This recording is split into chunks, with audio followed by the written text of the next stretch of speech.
ఎంఆర్పిఎస్ ఉద్యమం 30 సంవత్సరాల నుంచి పోరాటం చేస్తున్నది వర్గీకరణ కోసం. ఈ విజయం కోసమే 30 ఏళ్ళ తపనతో కూడిన పోరాటం జరిగింది.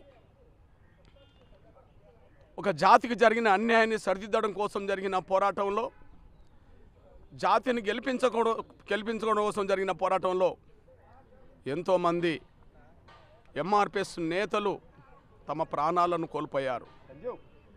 వారికి ఈనాటి విజయాన్ని అంకితమిస్తున్నాం.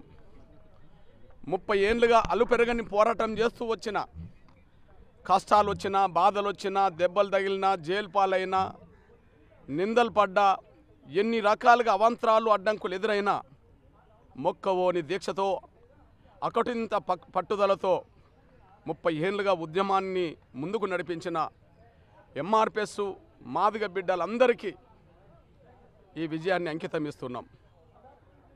అదే సమయంలో జాతి యావత్తు 30 ఏళ్ళు ఉద్యమం వైపే నిలబడ్డది. ఎన్నో కుట్రలు, ఉద్యమాన్ని దెబ్బతీసే కుట్రలు జరిగినాయి.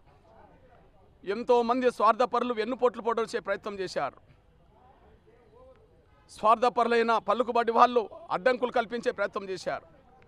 అయినప్పటికీ సహనం కోల్పోకుండా, పట్టుదల వదలకుండా ఈ పోరాటాన్ని ముందుకు నడిపించాం.